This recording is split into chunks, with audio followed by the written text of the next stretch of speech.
혹시 이런 경험 있으신가요? 사람만 바뀌었을 뿐 결국 비슷한 상처를 반복하게 되는 관계. 처음엔 다르게 시작된 것 같았는데 결국 또 같은 감정, 같은 아픔으로 끝나버리는 순간들. 우리는 보통 그 이유를 상대에게서 찾습니다. 이번 사람은 달랐어야 했는데 왜 나한테만 이런 일이 반복될까? 하지만 오늘은 조금 다른 이야기를 해보려고 합니다. 문제는 밖이 아니라 우리가 놓지 못한 내면의 패턴일지도 모른다는 이야기입니다. 이 영상에서는 왜 같은 관계가 반복되는지, 그리고 그 고리를 끊기 위해 우리가 반드시 알아야 할 놓아주기와 급진적 수용에 대해 이야기합니다. 끝까지 보신다면 당신의 관계와 감정을 바라보는 방식이 분명히 달라지게 될 것입니다.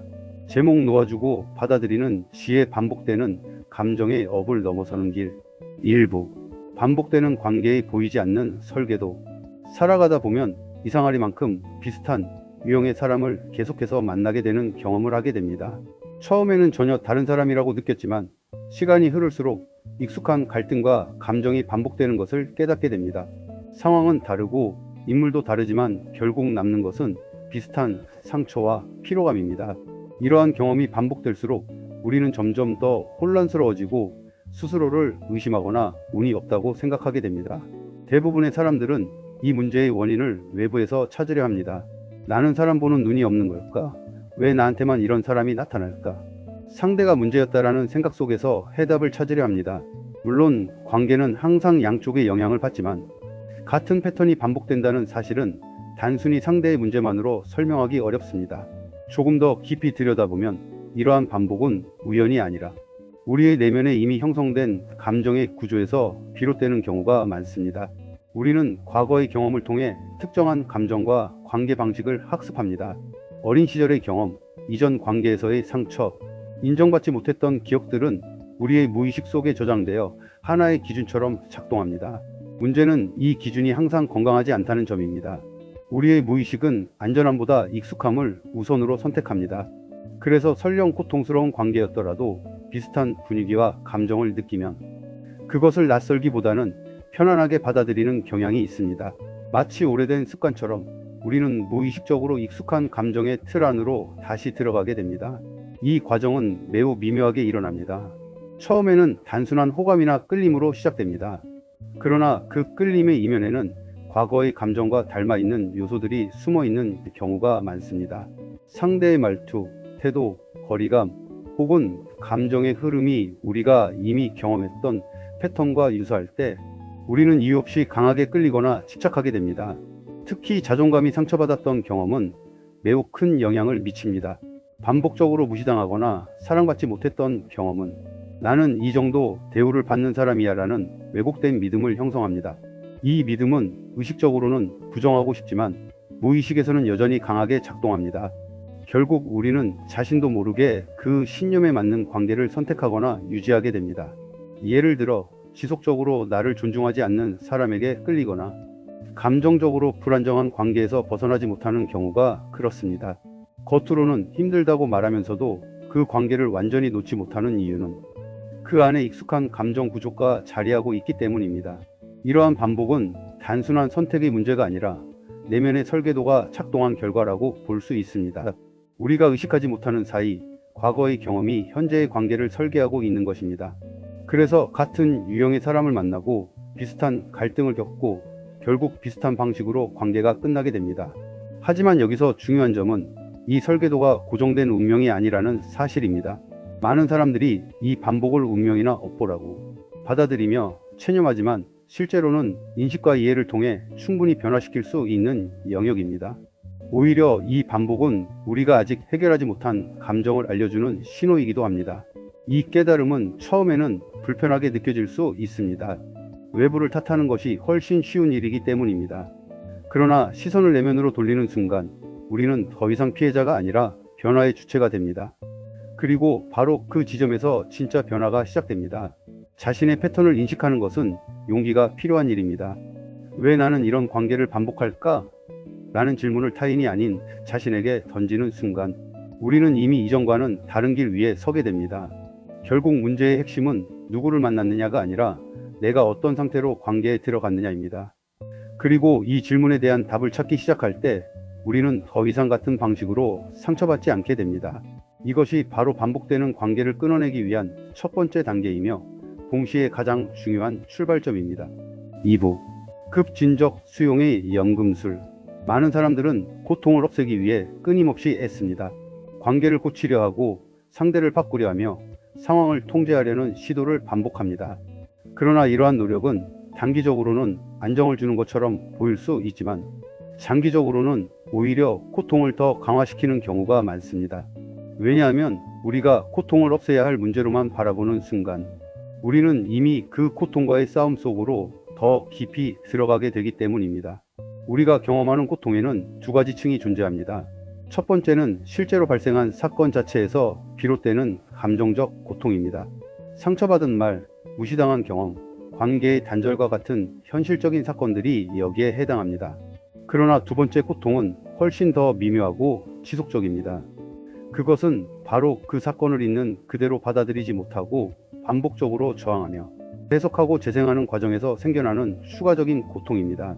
이 두 번째 고통은 종종 더 오래 지속되고 더 깊은 영향을 남깁니다. 이미 지나간 일을 머릿속에서 계속 되돌리고 왜 그런 일이 일어났을까? 그때 내가 다르게 했더라면이라는 생각 속에서 우리는 현재를 놓치게 됩니다. 결국 문제는 사건 자체보다도 그 사건을 바라보는 우리의 태도에서 증폭됩니다. 여기서 등장하는 개념이 바로 급진적 수용입니다. 급진적 수용이란 이 두 번째 층의 고통, 즉 저항과 싸움을 내려놓는 과정입니다. 중요한 점은 이것이 결코 상황을 긍정하거나 정당화하는 것이 아니라는 점입니다. 누군가의 행동을 용서해야 한다는 의미도 아닙니다. 단지 지금 이 순간 이것이 내가 경험하고 있는 현실이다라고 있는 그대로 인정하는 것입니다. 이러한 수용은 처음에는 매우 불편하게 느껴질 수 있습니다. 우리는 본능적으로 고통을 바꾸거나 벗어나고 싶어 하기 때문입니다. 그러나 역설적으로 바꾸려는 시도가 계속될수록 우리는 그 상황 안에 더 오래 머물게 됩니다. 반면 그것을 있는 그대로 바라보는 순간 우리는 처음으로 그 상황과의 심리적 거리를 만들 수 있게 됩니다. 우리는 종종 왜 이런 일이 나에게 일어났을까? 라는 질문에 깊이 빠져 현재를 놓치게 됩니다. 이 질문은 자연스럽고 인간적인 반응이지만 동시에 우리를 과거에 묶어두는 강력한 고리이기도 합니다. 급진적 수용은 이 질문을 완전히 없애는 것이 아니라 그 질문에만 갇히지 않도록 시야를 확장하는 과정입니다. 수용이 시작되는 순간 우리는 더 이상 과거와 싸우지 않게 됩니다. 이미 일어난 일과의 전쟁을 멈추게 되는 것입니다. 그리고 그때 비로소 현재의 감정을 있는 그대로 느낄 수 있는 여유가 생깁니다. 슬픔이면 슬픔, 분노면 분노, 공허함이면 공허함을 판단 없이 바라볼 수 있게 됩니다. 이러한 상태에서는 반응이 아니라 관찰이 가능해집니다. 감정에 즉각적으로 휩쓸려 행동하는 것이 아니라 감정이 올라오는 과정을 한 걸음 떨어져 바라보는 능력이 생기는 것입니다. 이것은 감정을 억누르는 것이 아니라 감정과 동일시되지 않는 상태입니다. 예를 들어 누군가의 말에 상처를 받았을 때 즉각적으로 반응하거나 관계를 파괴하는 대신 내가 지금 상처를 느끼고 있구나라고 알아차리는 순간이 생깁니다. 이 작은 차이가 매우 중요합니다. 왜냐하면 그 순간 우리는 감정의 자동 반응에서 벗어나 선택할 수 있는 공간을 확보하게 되기 때문입니다. 급진적 수용은 감정을 없애는 기술이 아니라 감정과의 관계를 바꾸는 방식입니다. 고통을 제거하려는 싸움에서 벗어나 고통을 있는 그대로 경험하면서도 그것에 휘둘리지 않는 상태로 이동하는 과정입니다. 그리고 바로 이 지점에서 변화가 시작됩니다. 반복되던 감정의 골이 같은 상황에서 같은 방식으로 반응하던 패턴이 조금씩 느슨해지기 시작합니다. 더 이상 동일한 방식으로 상처받지 않는 새로운 가능성이 열리게 되는 것입니다. 결국 급진적 수용은 단순한 심리 기술이 아니라 반복되는 고통의 구조를 바꾸는 내면의 전환점입니다. 그리고 그 전환은 언제나 지금 이 순간을 있는 그대로 보는 것에서 시작됩니다. 3부 자아의 원한 루프 해체하기. 우리의 자아는 종종 상처를 붙잡고 놓지 않으려 합니다. 그것이 자신을 보호하는 가장 안전한 방식이라고 믿기 때문입니다. 나는 상처받았다, 나는 피해자다, 나는 억울하다라는 정체성은 고통스럽지만 동시에 익숙하고 안정적인 느낌을 제공합니다. 아이러니하게도 우리는 그 고통 속에서 자신을 이해받고 있다고 느끼기도 합니다. 그래서 쉽게 놓지 못하게 됩니다. 이러한 상태에서는 원한과 분노가 끊임없이 재생됩니다. 이미 끝난 사건을 머릿속에서 반복적으로 재생하고 대화 속 장면을 다시 구성하며 상대의 말을 다시 해석합니다. 우리는 그 안에서 끊임없이 상대를 비난하고 스스로를 정당화하며 내가 맞다는 결론에 도달하려 합니다. 그러나 이 과정은 실제 현실을 변화시키지 못한 채 오히려 마음의 에너지만 지속적으로 소모시키는 구조입니다. 원한은 단순한 감정이 아니라 반복되는 사고의 습관입니다. 처음에는 상처에서 시작되지만 시간이 지나면서 그것은 하나의 사고 패턴이 되고 결국 우리의 정체성 일부처럼 자리 잡게 됩니다. 그래서 우리는 상처를 놓는다는 것이 마치 자신을 부정하는 것처럼 느끼기도 합니다. 자아를 내려놓는다는 것은 내가 옳다는 확신에 대한 집착을 내려놓는 것을 의미합니다. 이것은 단순히 상대에게 동의하거나 잘못을 인정하는 문제가 아닙니다. 오히려 내가 옳아야만 안전하다는 내면의 방어 구조를 내려놓는 과정입니다. 이 방어를 내려놓는 것은 결코 쉬운 일이 아니며 때로는 불안과 공허함을 동반하기도 합니다. 하지만 그 과정을 지나고 나면 우리는 이전과는 전혀 다른 상태를 경험하게 됩니다. 끊임없이 반복되던 생각의 소음이 줄어들고 감정의 소용돌이에서 한 걸음 벗어난 고요함이 찾아옵니다. 그것이 바로 많은 사람들이 말하는 평온의 시작입니다. 용서라는 개념도 이와 깊이 연결되어 있습니다. 용서는 상대를 위한 도덕적 행위가 아니라 자신을 과거의 감정에서 해방시키는 선택입니다. 용서를 한다고 해서 상대의 행동이 정당화되는 것은 아닙니다. 오히려 그 사건이 내 삶을 계속 지배하지 못하도록 경계를 설정하는 내면의 결정입니다. 우리는 종종 상대를 가해자, 자신을 피해자라는 구도로 고정시키며 관계를 이해하려 합니다. 그러나 이 구조에 오래 머물수록 우리는 그 관계에서 벗어나기 어려워집니다. 반대로 상대를 적이 아니라 배움의 계기로 바라보기 시작할 때 관계의 의미는 조금씩 변화하기 시작합니다. 이러한 관점의 전환은 단순한 긍정적 사고가 아닙니다. 그것은 경험을 재해석하는 방식의 변화이며 같은 사건을 반복적으로 고통으로 소비할 것인지 아니면 성장의 정보로 전환할 것인지에 대한 선택입니다. 모든 관계는 어떤 형태로든 우리에게 메시지를 남깁니다. 그 메시지는 때로는 불편하고 때로는 받아들이기 어렵습니다. 그러나 그 안에는 우리가 반복하는 패턴을 깨닫게 하는 단서가 포함되어 있습니다. 그 단서를 이해하는 순간 우리는 더 이상 같은 방식으로 상처받지 않게 됩니다. 결국 원한의 루프를 해체한다는 것은 과거를 지우는 것이 아니라 과거에 대한 해석의 방식을 바꾸는 것입니다. 그리고 그 변화는 나는 왜 이런 경험을 했는가라는 질문에서 이 경험이 나에게 무엇을 보여주고 있는가라는 질문으로 이동할 때 시작됩니다. 4부 내면의 주파수 재조정. 우리의 내면 상태는 우리가 어떤 사람과 어떤 경험을 끌어들이는지에 깊은 영향을 미칩니다. 감정은 단순한 반응이 아니라 우리가 세상을 인식하고 선택하는 방식 자체를 결정하는 일종의 신호이자 주파수와도 같습니다. 우리가 어떤 감정 상태에 머물러 있느냐에 따라 동일한 상황도 전혀 다르게 해석되고 반응되며 결국 다른 결과로 이어지게 됩니다. 예를 들어 불안과 결핍감이 기본 정서로 자리 잡고 있을 때 우리는 관계 속에서도 그 결핍을 채워줄 사람을 찾게 됩니다. 그러나 아이러니하게도 그 결핍 상태 자체가 비슷한 불안정한 관계를 반복적으로 끌어들이는 기반이 되기도 합니다. 분노와 경계심이 강할 때는 상대의 말과 행동을 방어적으로 해석하게 되고 그 결과 관계는 점점 더 긴장과 충돌의 구조로 굳어집니다. 반대로 내면이 안정되고 평온한 상태에 있을 때 우리는 관계를 바라보는 기준 자체가 달라집니다. 과거에는 끌렸던 불안정한 관계가 더 이상 매력적으로 느껴지지 않게 되고 자연스럽게 자신을 존중해주는 관계, 정서적으로 안정된 관계를 선택하게 됩니다. 이는 억지로 좋은 사람을 찾아야겠다는 노력의 결과가 아니라 내면의 상태가 이미 선택의 기준을 바꾸어 놓기 때문에 일어나는 변화입니다. 이러한 전환은 특별한 능력이나 극적인 사건을 통해서만 이루어지는 것이 아닙니다. 오히려 아주 작은 내면의 관찰에서 시작됩니다. 지금 내가 어떤 감정을 느끼고 있는지, 그 감정이 어디에서 비롯되었는지, 그리고 그것이 나의 생각과 행동에 어떤 영향을 미치는지를 알아차리는 과정이 중요합니다. 감정을 없애거나 억누르는 것이 아니라 그것을 있는 그대로 바라보는 연습이 핵심입니다. 또한 혼자 있는 시간의 질은 내면의 상태를 결정짓는 중요한 요소입니다. 외부 자극이 없는 상태에서 자신과 함께 머무를 수 있는 능력은 내면의 안정성을 회복하는 데 큰 역할을 합니다. 이 시간은 단순한 휴식이 아니라 무의식적으로 쌓여있던 감정과 생각을 정리하고 재구성하는 회복의 과정이 됩니다. 현대 사회에서는 디지털 환경 또한 내면 상태에 큰 영향을 미칩니다.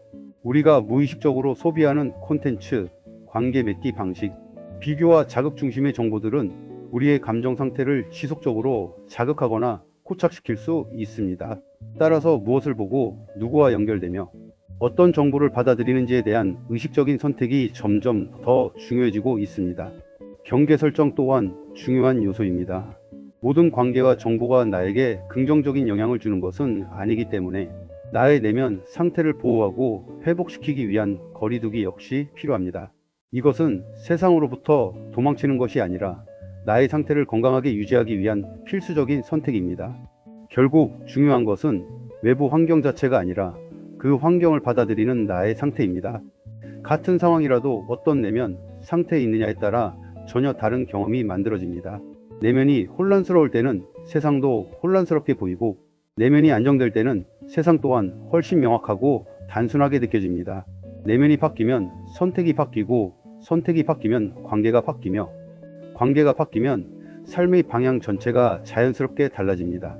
이 변화는 갑작스럽게 일어나는 혁명이 아니라 작은 알아차림과 반복적인 선택을 통해 서서히 이루어지는 내면의 재조정 과정입니다. 5부 성숙한 연결을 향하여. 과거의 관계 패턴과 감정의 반복에서 점차 벗어나게 되면 삶에서 경험하는 관계의 질은 자연스럽게 변하기 시작합니다. 더 이상 익숙한 고통이나 극적인 감정 기복, 불안과 집착으로 이어지는 관계에 끌리지 않게 됩니다. 대신 관계를 바라보는 기준 자체가 달라지며 안정감과 존중, 진실성, 그리고 상호 이해가 중심이 되는 연결을 선택하게 됩니다. 이 시점에서 중요한 변화는 무엇을 더 얻을 것인가가 아니라 무엇을 더 이상 받아들이지 않을 것인가로 이동한다는 점입니다.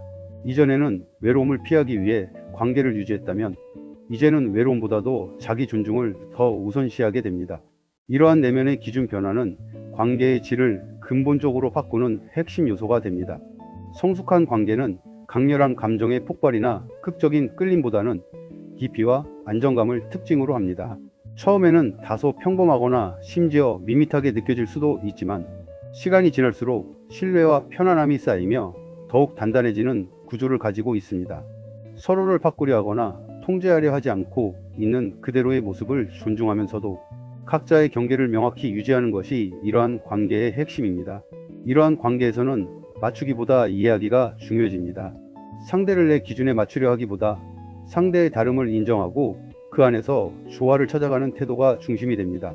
이는 단순한 타협이 아니라 서로의 독립성을 존중하는 성숙한 연결 방식입니다.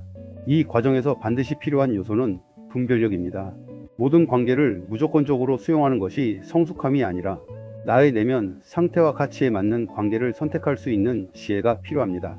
분별력은 단순히 사람을 판단하는 능력이 아니라 나 자신이 어떤 상태에 있는지를 정확히 이해하는 능력에서 시작됩니다.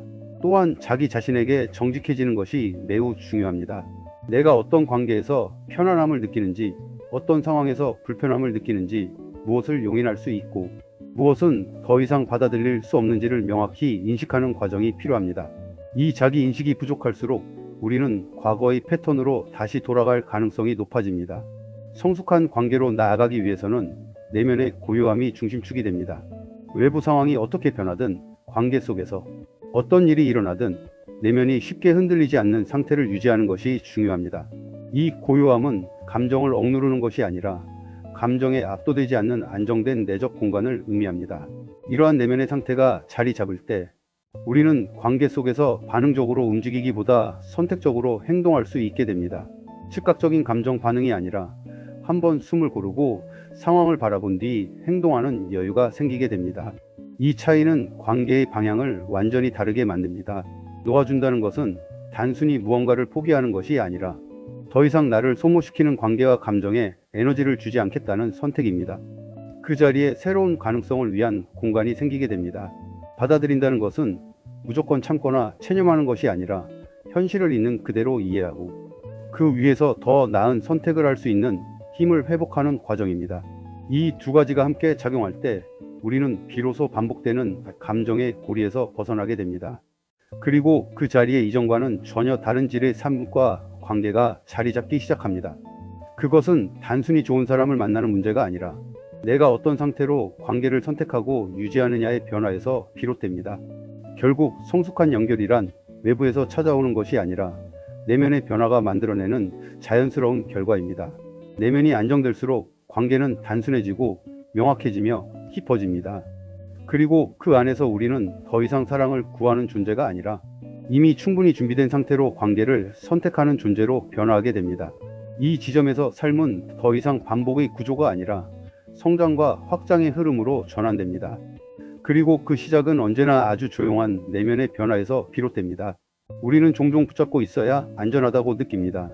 하지만 아이러니하게도 진짜 변화는 놓아주는 순간 시작됩니다. 놓아준다는 것은 잃는 것이 아니라 더 이상 나를 괴롭히는 것에 에너지를 주지 않겠다는 선택입니다. 그리고 받아들인다는 것은 포기가 아니라 현실을 있는 그대로 바라볼 수 있는 힘입니다. 이 두 가지가 만날 때 비로소 우리는 반복되던 감정의 고리에서 벗어나게 됩니다.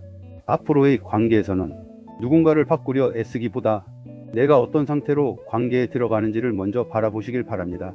그것이 결국 당신의 인연과 삶의 방향을 바꾸게 될 것입니다. 오늘 영상이 조금이나마 도움이 되셨다면 좋아요와 구독으로 함께 해주세요. 당신의 내면이 더 평온해질 수 있도록 앞으로도 진심을 담은 이야기로 찾아뵙겠습니다. 감사합니다.